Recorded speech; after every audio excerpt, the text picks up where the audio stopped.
Magandang araw mga ka-art lover. Alam nyo ba na totoo pala itong naririnig natin noon na merong kakambal or isang political decoy. Itong kamukhang kamuka talaga, duplikado. Pati ang laki, ang kulay ng balat, ang taas, ang kilay, ang mata, lahat ay halos kapareho ng Presidenteng Ferdinand Marcos. Kaya ang taong ito ay kanyang ginagamit as a double sa kanyang public appearances kung kinakailangan. Siya si Jesus Quibinco at narito ang kwento galing sa Hilakbot TV, courtesy ng Hilakbot TV, at kung paano napasok si Mang Jesus Quibinco bilang political decoy ni ex-President Ferdinand Marcos. Narito ang video. Isa ang usaping ito sa mga tila hunting para sa ilan. Subalit, ngayon pa lamang ay amin na pong mariin na sinasabing tunay itong naganap sa kasaysayan. Bago natin tuluyang tunguhin ang mahahalagang detalye sa episode na ito, amin pong mariing ipinapayo sa mga tigapanood na ito ay bahagi ng kasaysayan ng bansa na maaaring ngayon mo pa lamang malalaman. Tama. Nilikha ang episode na ito hindi upang maging isang propaganda, mapapabor o kontra sa mga mababanggit na personalidad. Bagkus ay pagbabahagi na ng mga impormasyong kaugnay na nakilalang double o political decoy ng dating Pangulong Ferdinand Marcos. Okay, tama naman yan. Hindi ito ginagamit as political video. Ako at ang aking mga magulang ay solidong Ferdinand Marcos noon. At para sa mga magulang ko, ito yung pinakamagaling na presidente noon, Ferdinand Marcos. At naririnig ko na yan, bata pa ako, na meron daw kakambal, mayroong double or political decoy. Ano ba ang purpose ng political decoy? Ang mga decoy na pampolitika na kadubol mo, kamukha mo, kawangis mo, duplicate mo, parang clone, ay pinapadala kasi yan sa mga delikadong lugar kasi nga double. Halimbawa, ang puntahan ng presidente ay lugar na napakaraming gulo, maraming masasamang tao, mga tulisan, mga kung ano-ano, mga armadong tao. Well, ang the best na pupunta doon ay ang political decoy na kamukha niya. Yan ang trabaho ni Mang Jesus Quibinco na napakadelikado. Kaya hindi siya nagtagal sa trabahong ito. Dahil alam niya nanganganib ang buhay niya. Merong 2 beses daw na hinabol siya ng mga tao. Kukuyogin daw siya kasi galit noong 1970s. To 1980s marami ng galit kay Ferdinand Marcos. Kaya hindi nagpatuloy si Mang Jesus Quibinco sa pagiging double ni Ferdinand Marcos. Well, ipagpatuloy natin ang video para marami pa tayong matutunan dito. Hindi po ito chismis o fake news dahil tunay na nangyari sa kasaysayan na nagkaroon ng kadobol si dating Pangulong Ferdinand Marcos. Hindi ito doppelganger, kundi ito ay ang naging part-time job ni Jesus Quibinco ng Negros. Part-time Base job, sa tala ng kasaysayan, nag-umpisa ang lahat nang makilala ni Pangulong Marcos si Mang Jesus noong 1960 sa pamamagitan ng kaibigan ng Pangulo na si Romulo Goles. Ito yung picture dito. Sandali lang Ito yung picture na katabi ni Imelda. Itong katabi niya ay hindi na ito si Ferdinand Marcos. Ito na si Jesus Quibinco at dito tinesting lang ni FM kung mahalata ba ni Imelda na hindi siya yung katabi.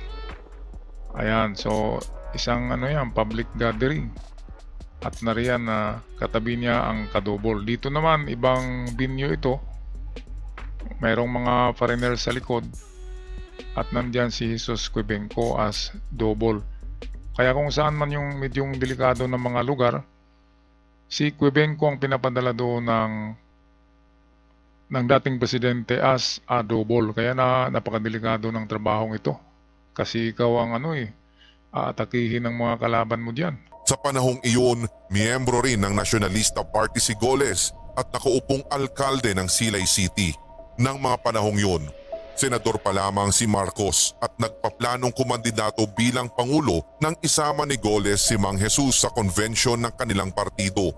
Isinama rin ng alkalde si Mang Jesus sa tahanan ng mga Marcos sa lungsod ng San Juan kung saan nakabangga ang balikat rin niya ang iba pang delegado ng Nationalista Party mula sa Mindanao. Nagulat na lamang si Mang Jesus nang lapitan siya ng ilang politiko at kinamayan siya sa pag-aakalang siya si Marcos.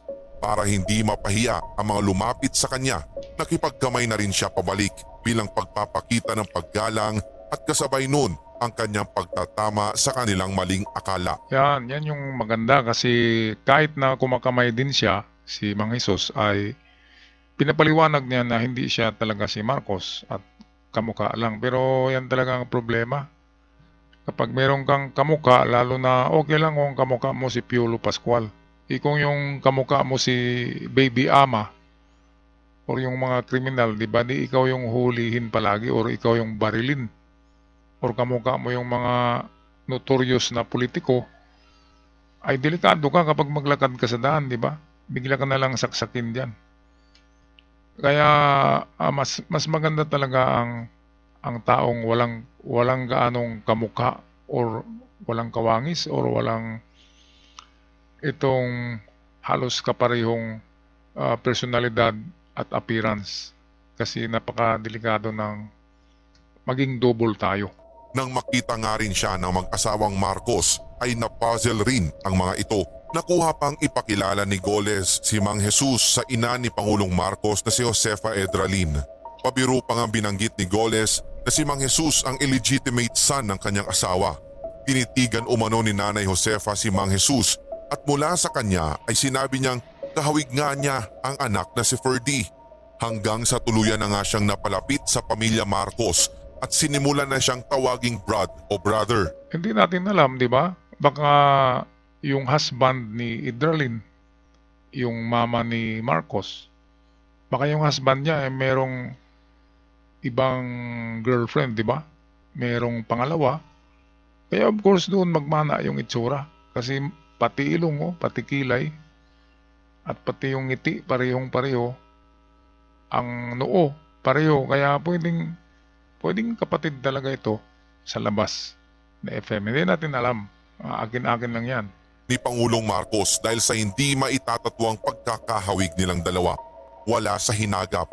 Ito na pala ang magiging simula ng pagiging political decoy o double ni Mang Jesus para kay Pangulong Marcos, na kung saan hindi mabilang na rallies at meetings ang kanyang dinaluhan, lalo sa mga events na hindi naman maghahatid ng talumpati ang Pangulo kundi special appearance lamang. Ayan, ito lang naman ang dinadaluhan or dito lang nagdudubol ng mga okasyon si Mang Jesus Cuebenco.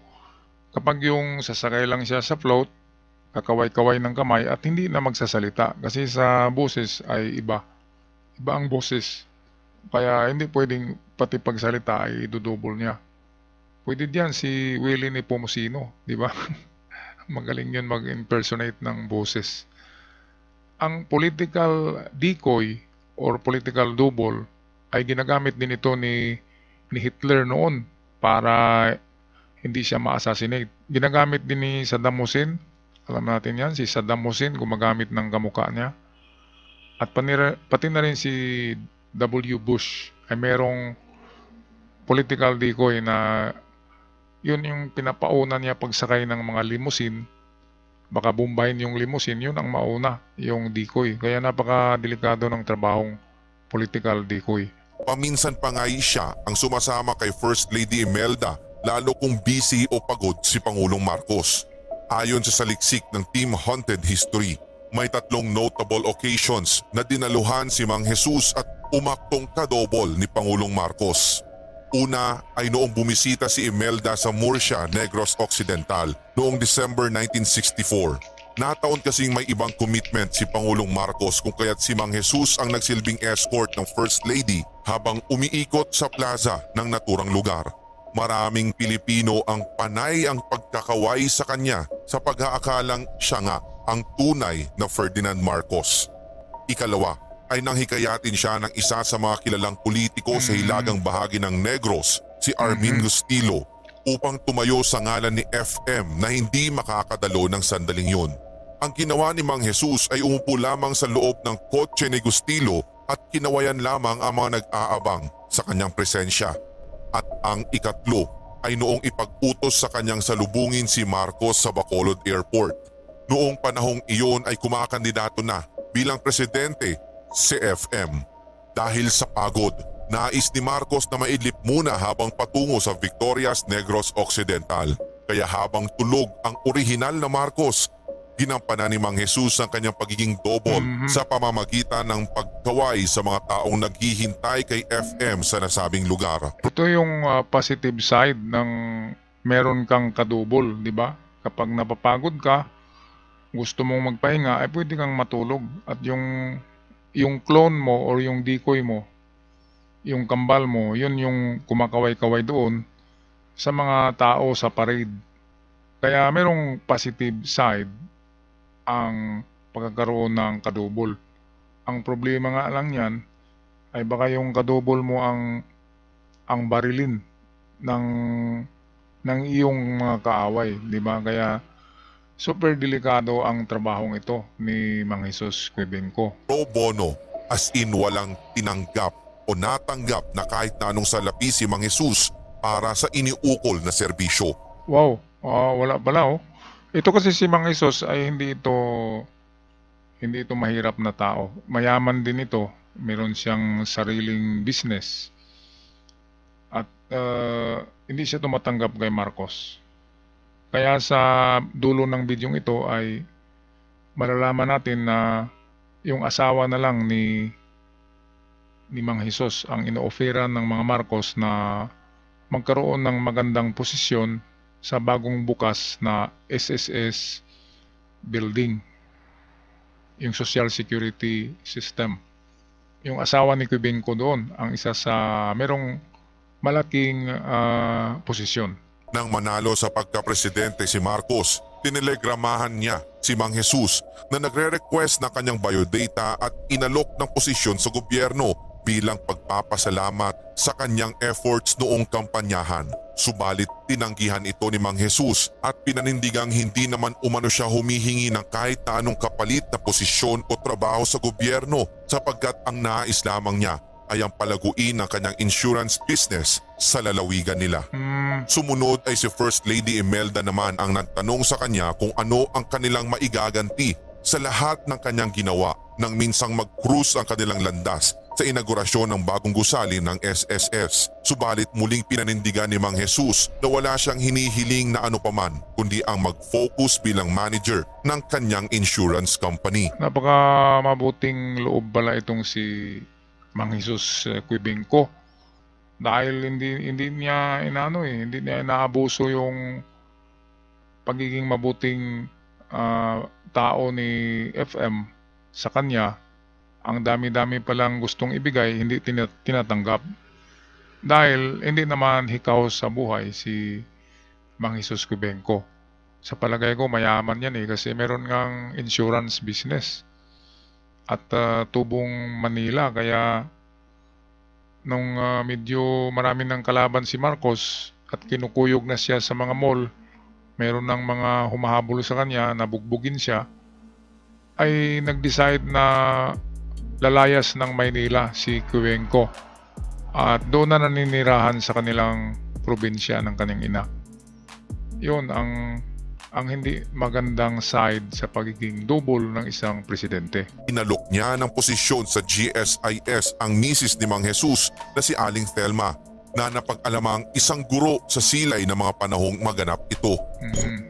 Sa kasaysayan ng pandaigdigang politika, hindi lamang ang dating Pangulong Marcos ang nag-hire ng isang political decoy sapagkat maging ang dating Pangulong George W. Bush ng Amerika base na rin sa pagkumpirma ng dating Undersecretary for the United States Army ay gumawa rin ito.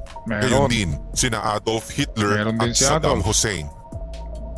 At inyong natunghayan ang pagbabalik tanaw sa kasaysayan sa kung paano nga ba napasok si Mang Jesus Quevenco bilang double o political decoy ng dating Pangulong Ferdinand Marcos. At maraming salamat mga ka-art lovers sa inyong panonood, pagsubaybay at pag-subscribe sa ating channel. Kaya kung nagustuhan niyo ang video, huwag kalimutan mag-subscribe. Hanggang sa muli, paalam at ingat.